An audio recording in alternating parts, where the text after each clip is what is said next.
হাসির রাজা, জ্ঞানের রাজা, রসিক রাজা। কি গো, কতদিন হয়ে গেল তোমাদের রাজসভা বন্ধ? হ্যাঁ, আচ্ছা, মহারাজ যদি বেতন দিতে না পারেন তাহলে রাজসভা খোলা রেখে কি লাভ বলো তো?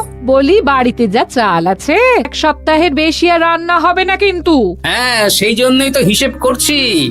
বাড়িতে অপ্রয়োজনীয় যা যা জিনিসপত্র আছে সেসব বেচে দেব। আর বেচার মতো কিছুই নেই গো। দেখো, তুমি সব সময় আমার পরেই খাও, তাই আমাদের একটা করে থালা বাটি বেচে দিলে তো কোনো সমস্যা নেই গিন্নি। এই তোমার মাথা না কাজ করছে না। যাও বাইরে ঘুরে এসো, পারলে বাজার থেকে ধার করে হলেও একটু চাল নিয়ে এসো। দেখি যদি কোনো সহৃদয় ব্যক্তি চাল দেয়।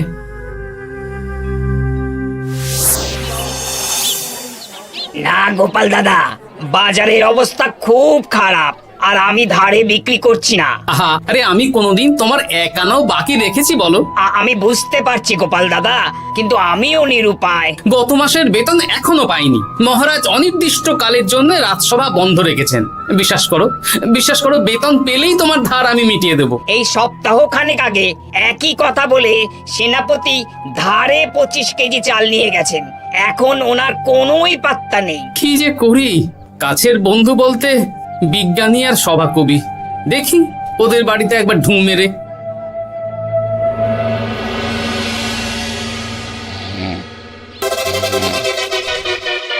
কৃষ্ণনগর কৃষ্ণনগর কৃষ্ণনগর শূন্য। হ্যাঁ, এবারে একটা মোহরও নেই। জাহাপানা সর্বনাশ হয়ে গেছে। কি হলো? পালে বাঘ পড়েছে নাকি? এই ঘুমের 12টা বাজিয়ে দিলে। জাহাপানা, এবারে কৃষ্ণনগর থেকে একটা মোহরও খাজনা আসেনি। হ্যাঁ, বলো কি? 1 মাস আগে বাৎসরিক খাজনা দেওয়ার শেষ দিন ছিল, কিন্তু এখনো একটা মোহরও খাজনা আসেনি। না জাহাপানা। পড়েছে এই বেগমের জন্য হীরের হার, হীরের কানের দুল, হীরের নাকছাবি বানাতে দিয়েছি। উজির, যা হোক করে কৃষ্ণনগর থেকে আমার খাজনা চাই। তাহলে তো কৃষ্ণচন্দ্রকেই তলব করতে হবে। যা করার করো।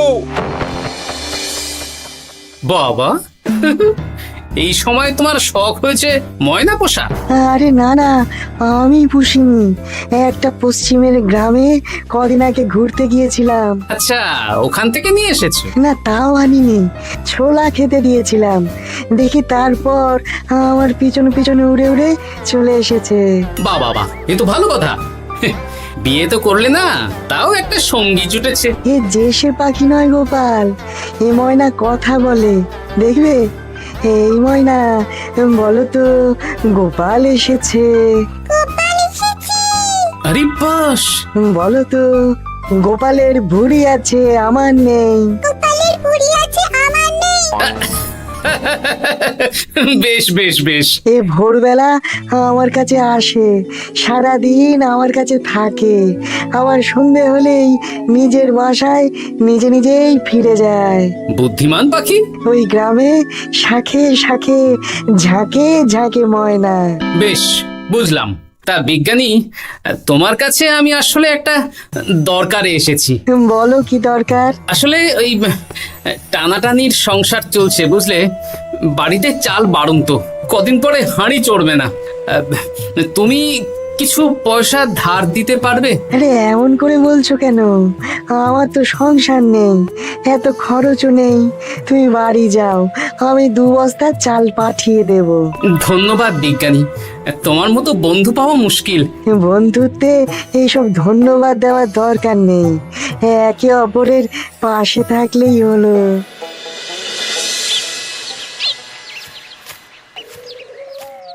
এ কি গো, খালি হাতে ঢুকছো যে? বিজ্ঞানী আমাদের 2 বস্তা চাল পাঠাবে, তাই কিছুটা হলেও চিন্তা কমলো, বুঝলে। ওমা, এই তো সারা বাজার ঘুরে তো ধারে চাল পেলাম না। অগত্যা বিজ্ঞানীর বাড়ি গেলাম। উনি সত্যি তোমার বন্ধু? হ্যাঁ গিন্নি, জানি না কতদিন আমাদের রাজসভার সমস্যাটা চলবে। দেখি অন্য কোনো কাজে লাগতে হবে, বুঝলে। এই দেখো, যা করার তাড়াতাড়ি করো, এভাবে তো আর চলতে পারে না গো। কি নবাব বাহাদুর আমাকে ডাকছেন? হ্যাঁ, জাহাপনা আপনার উপরে রেগে আছেন। অতি সত্য বাহাদুর আপনাকে দেখা করতে বলেছেন। এবারে চাষাবাদের মন্দার কারণে রাজস্ব আদায় তেমন ভালো হয়নি, তাই খাজনা পাঠাতে পারিনি। আর কিছুদিন অপেক্ষা করতে বলুন, আমি ঠিক খাজনা পাঠিয়ে দেব। এখন আর খাজনা নিয়ে কথা বলবেন কিনা জানি না। আপনাকে নবাব এই আদেশ পাঠিয়েছেন, আপনি 2 দিনের মধ্যে নবাব বাহাদুরের সাথে দেখা করবেন। আচ্ছা ঠিক আছে।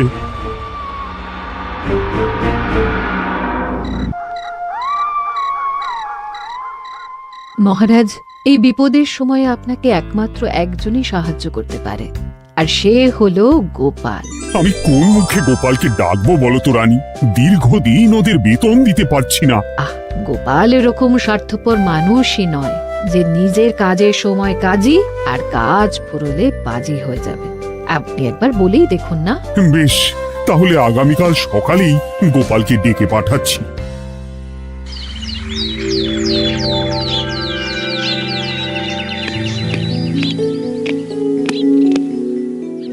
আসতে পারি মহারাজ? হ্যাঁ গোপাল, এসো এসো। মহারাজ, আমাকে হঠাৎ ডেকে পাঠালেন যে? শোনো, নবাব বাহাদুর বলেছেন ওখানে যেতে হবে, কারণ এবারে কৃষ্ণনগর থেকে কোনো খাজনা পৌঁছয়নি। মহারাজ, আপনি গেলেও বিপদ, না গেলেও বিপদ। হ্যাঁ, সেটাই তো আমাকে সবচেয়ে বেশি ভাবাচ্ছে, কিন্তু না গেলেই যে নয়। তাহলে এক কাজ করি মহারাজ, আমিও বরং আপনার সাথে যাই। যা বিপদ আসবে একসাথে লড়বো। ও গোপাল, তুমি যেন আমার বুক থেকে পাথর নামিয়ে দিলে। তোমাকে যে কি বলে ধন্যবাদ জানাবো। তাহলে কখন বেরোবেন বলুন? আজকে সন্ধ্যের দিকে বেরিয়ে পড়বো, তাহলে কাল সকাল সকাল মুর্শিদাবাদ পৌঁছে যাব।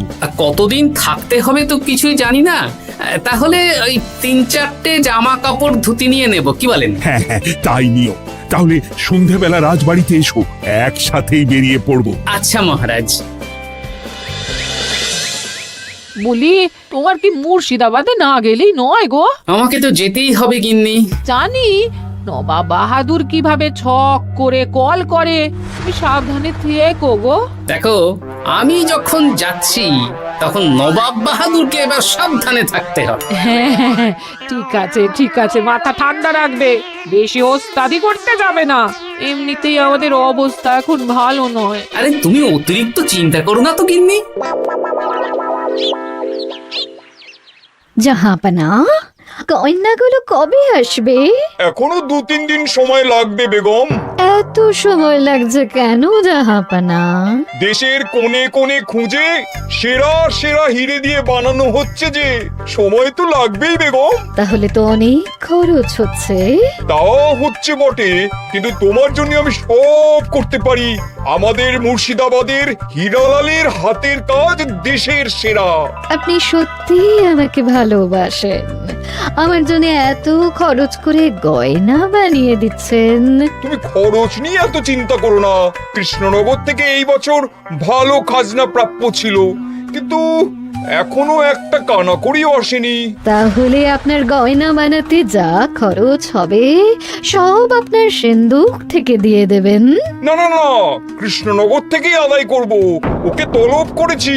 আচ্ছা, সহিস, গাড়ি ছাড়ো। যথাজ্ঞা মহারাজ। এই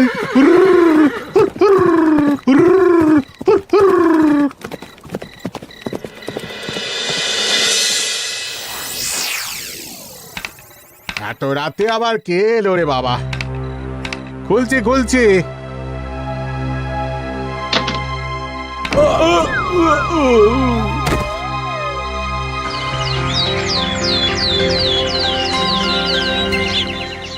সর্বনাশ হয়ে গেছে জাহাপানা। কি হয়েছে হীরালাল?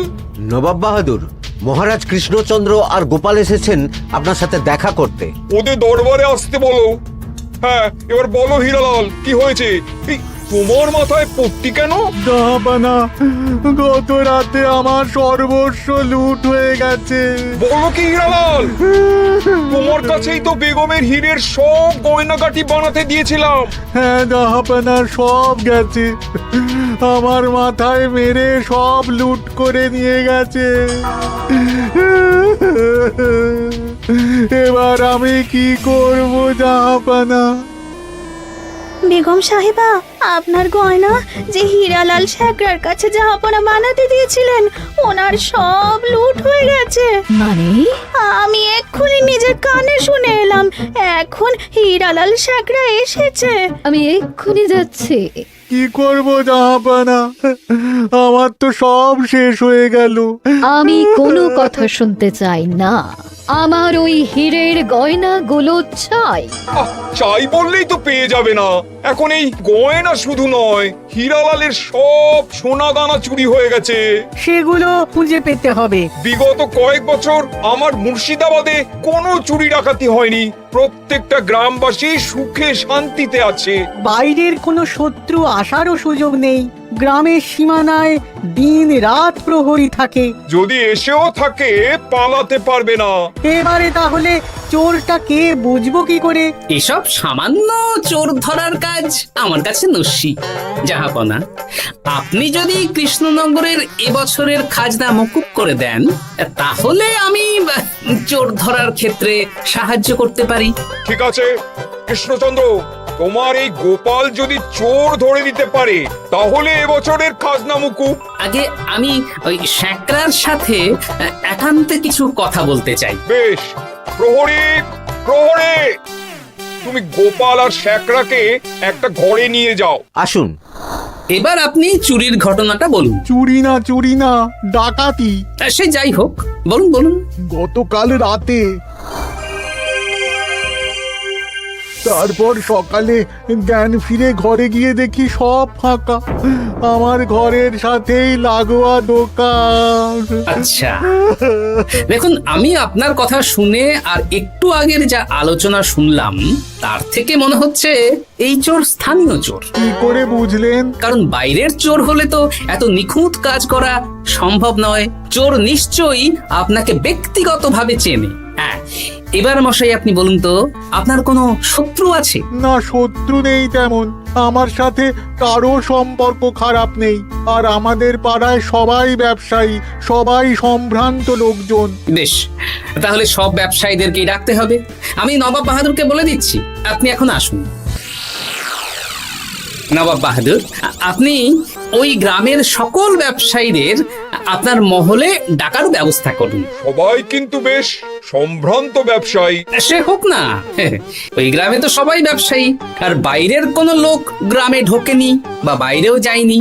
তাই যদি কেউ চোর থেকে থাকে, তাহলে ওই ব্যবসায়ীদের মধ্যেই আছে। বেশ, আমি সবাইকে আমার মহলে নিয়ে আসার ব্যবস্থা করছি। আর একটা ফাঁকা বড় ঘর চাই, যেখানে চোর ধরার পরীক্ষা হবে। আর সেই ঘরে আমাদের কৃষ্ণনগরের ঘোড়া চোর ধরবে। হ্যাঁ, ঘোড়া চোর ধরবে? হ্যাঁ, যে ঘোড়ার গাড়িতে আমরা এসেছি সেই ঘোড়া। যদি চোর না ধরতে পারো, তাহলে পুরো খাজনা তো গায়ের জোরে নেব, সাথে সাথে কৃষ্ণনগরটাও কেড়ে নেব। আমার উপর একটু ভরসা রাখুন নবাব বাহাদুর, আর যা বললাম করুন। বেশ, শুনুন, এই ঘরে আমার এক প্রিয় ঘোড়া আছে, আর সামনে একটা বালতিতে ছোলা সেদ্ধ রাখা আছে। আপনারা সকল ব্যবসায়ীগণ একে একে যাবেন, দরজা ভিতর থেকে বন্ধ করবেন, আর ঘোড়াকে এক মুঠো করে ছোলা খাইয়ে ফিরে আসবেন। তারপর কি বাড়ি চলে যাব? না, সবার ছোলা খাওয়ানো হয়ে গেলে আমি ঘোড়ার কাছে যাব, আর ঘোড়া কানে কানে আমাকে বলে দেবে কে চোর। তাহলে আর দেরি কেন, সবাই একে একে যাও।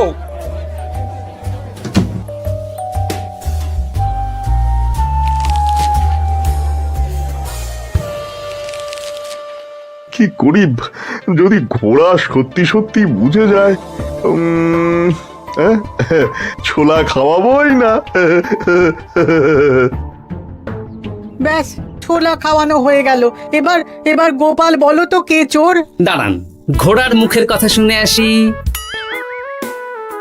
আমি বলে দিচ্ছি জাহাপানা, গোপাল এসব মশকরা করছে, সব মশকরা। ঘোড়া বলে দিয়েছে কে চোর। বলো গোপাল, কে চোর? তার আগে সকল ব্যবসায়ীর হাত দেখে আমি পরীক্ষা করতে চাই। সে দেখো, কিন্তু বলো কে চোর? দেখি দেখি, না, দেখি আপনারটা। না, আপনিও না। না, আপনিও না।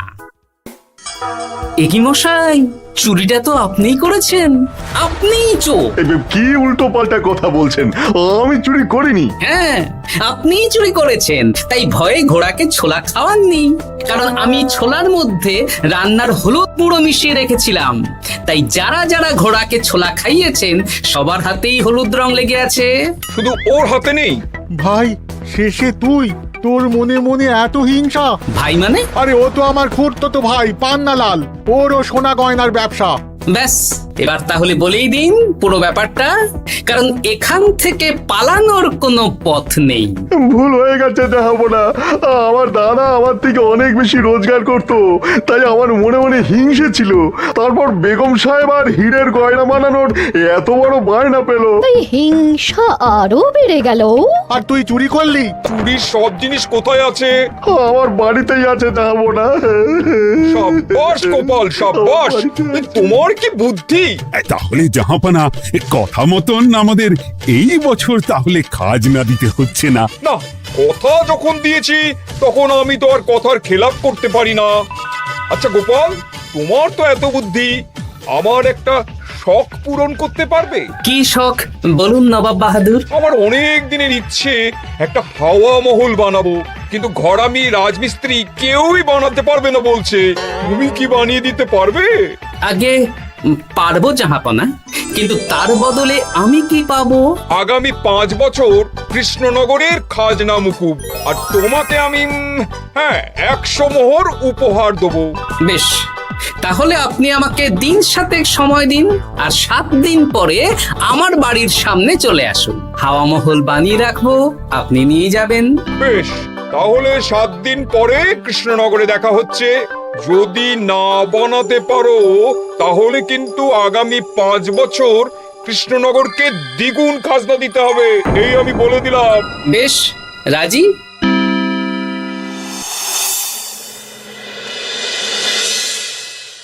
বেশ, তো বড় মুখ করে বলে দিলে হাওয়া মহল বানাবে। রাজি রাজি। এবার যদি না বানাতে পারো, সব তো উল্টে যাবে। আপনি চিন্তা করবেন না মহারাজ, নবাব বাহাদুর আমাকে প্যাঁচে ফেলতে চেয়েছেন, তাই আমিও ওনাকে ঘোর প্যাঁচ দেব।